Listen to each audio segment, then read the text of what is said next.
Welcome to our Metal Reactions channel. I'm Brad. I'm Alena. And we're back with some more Slipknot. So previously we did Wait and Bleed. And Alena was interested to hear some more Corey Taylor clean vocals that I'd praised so highly. So we're going to be doing Vermilion Part 1 and Part 2.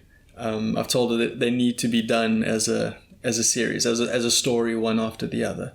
So let's get into it and see what she thinks. Yeah, let's hear.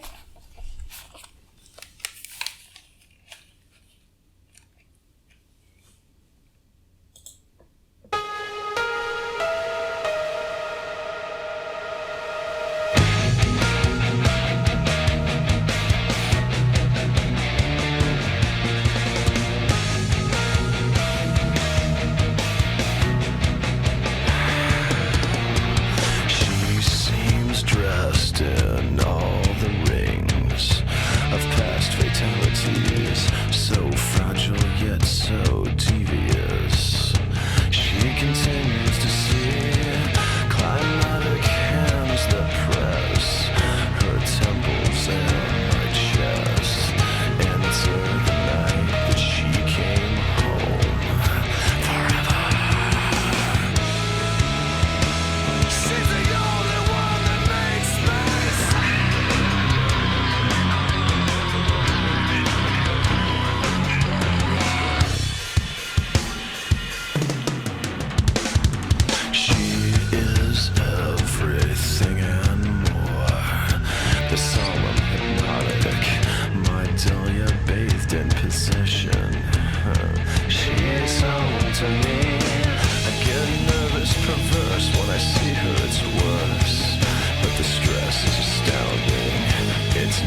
So why didn't we listen to this song first? You like this one? Yeah, of course I like it. Okay, what do you like about it? Well, okay, it's a really catchy melody. Are those tears? No, no, Your eyes are looking a little bit glazy there.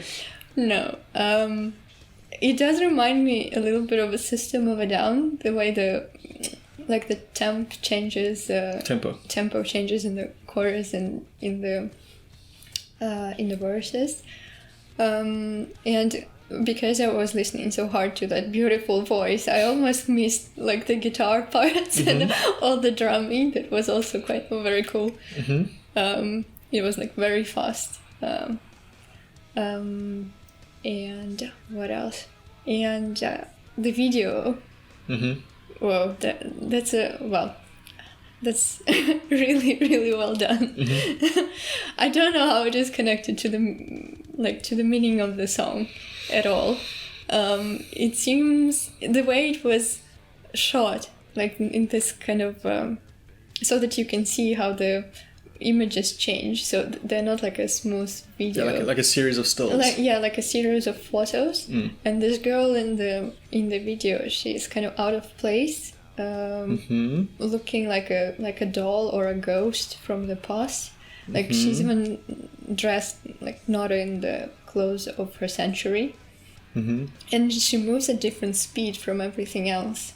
I think it's this effect is also created by the method of shooting it as a series of images. Out of place with everyone. Yeah, so she's like not heard and not noticed by anyone. She's like walking through the crowd and nobody sees her, and she sort of craves for that attention but never finds it. And also that the butterfly that she was trying to catch, because on I don't really know why, to be honest, but it seems like the butterfly was the only thing that she could actually touch and sort of connect with, and she was really upset when she lost it for a while, and then sort of came when found it again, she seemed happier. But still, like it's a sad image. It's definitely a sad story. So the music video, I feel like, does relate to the true meaning of the song in ways and not in others. What's your sense of the lyrics and where what the song means, where they're going with this? Well, the lyrics, they create this impression of obsession. Oh, there was this part in the video when she put on the mask. And because the name of the song is like this red color, it reminded me of the Edgar Poe story, I think The Mask of the Red Death. So she was kind of, because she's also coming from definitely different past century, and wearing that mask, and the song is about something red, it just fell in there. So and the lyrics, they leave me confused, because on the one hand it kind of seems like a person, but on the other hand all the metaphors suggest that it's more of a effect.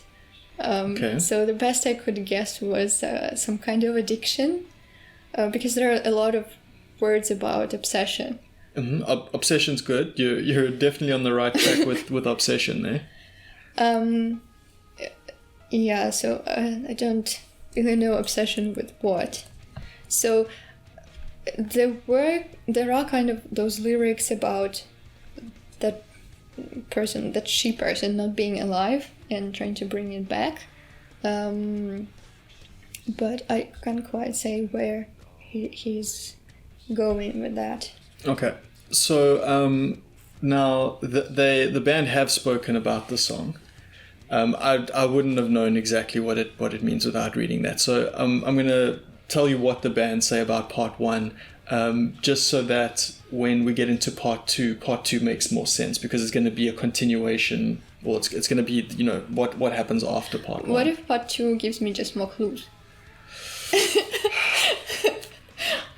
Possibly. I think you'll enjoy part 2 if you at least know exactly what part 1 meant. But you're definitely on the right track with the obsession, right? So basically, part 1 it's a story of a predator and its prey, right?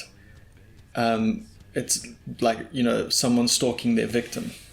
Right? So the obsession is completely correct. It's the predator's obsession with their prey, but in a, like, you know, sort of killer kind of way, not like nature kind of way. So it is a woman, kind of a probably, yeah, a collective man symbol of a seductive woman, but not necessarily seductive, but seductive in the eyes of the. Well, yeah, the man has an obsession with this woman, but the woman is ultimately to be the prey. Okay. We think, you know. So at this point, it's all about build up, right? That's why there was this butterfly, and I think at some point it was kind of burning. You know, like the butterfly cannot stay away from the sun. Mm-hmm. So I think that was the symbolism of that in the video. Yeah. From the light, yeah. So like the butterflies burn when they touch the light. Okay. Now I've found a quote here from Corey Taylor. So he says, Vermilion Part 1 is about the enrapturing, the build-up, the anticipation, and the neurosis. So you can see a lot of this, like this sounds like the thoughts of an extremely unstable person. You correctly identified obsessed. And we're building up. We're building up. So let's get into part 2 and see where it goes. Firstly, musically, you know, instrumentally, but also lyrically.